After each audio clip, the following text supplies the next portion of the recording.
দেখুন দেশের পরিস্থিতি এখনো মোটামুটি অতটা ভালো না।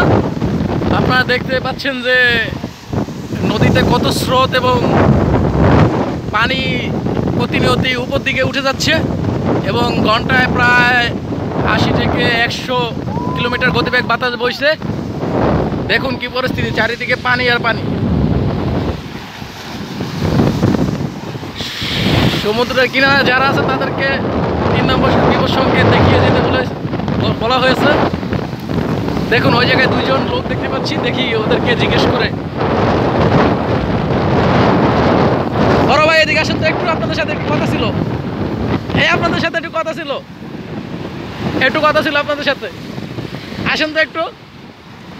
আচ্ছা, এই যে নদীর যে কন্ডিশন এখন আপনি এই যে দেখতে পাচ্ছেন, এদিকে আসেন, এদিকে ভিজে যাবেন।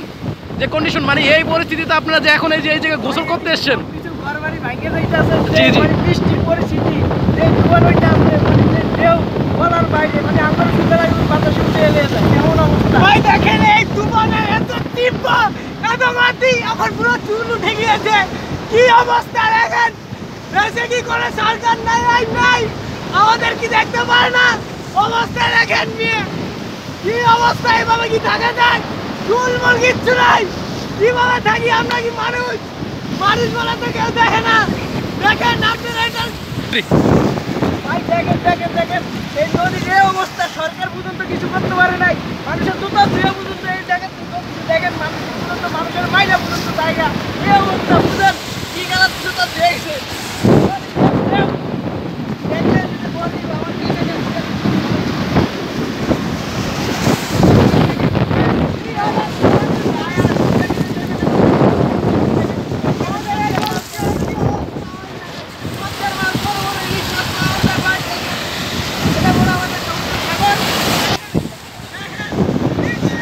আরে কত পানি, কত স্পিড আইতেছে না, মোবাইল টোবাইল সব ভিজা জায়গা।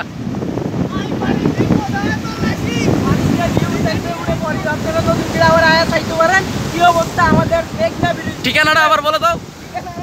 ঠিকানা হচ্ছে দৌলতখান থানা, মেঘনা নদীর পার, বিশেষ stop Mostafa Kamal eco park.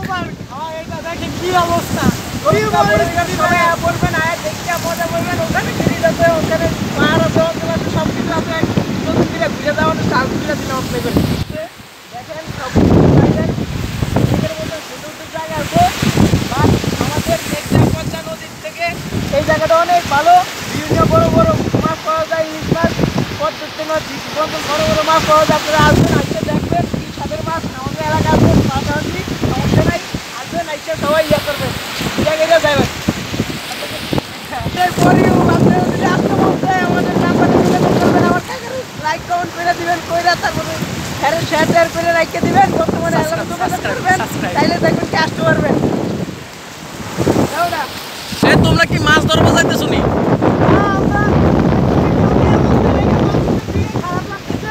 অন্যদিকে অনেক মজা পাইতেছি, এই জন্য আমরা এদিকে আইসি, গোসল করবো, মজা করবো। আর চারিদিকে শুধু ওয়াও আর ওয়াও, চারিদিকে শুধু পানি। আমরা কই যেতেছি নিজের, তাও আমরা জানি। দেশ পরে যাবি আস্তে আস্তে। পানি এতটা পানি হয়েছে, ব্লকের উপরে 1 হাত পানি। পানি বুঝতে পারতেছি না কি আমরা কি এই যে পাড়াটা যে দিছি আমরা, এটা কি আমরা ব্লকের উপরে দিতেছি না পানির উপরে দিতেছি কে জানে। না ব্লক আছে না আছে তাও জানি না আমরা। তোমরা কোথায় যাচ্ছ?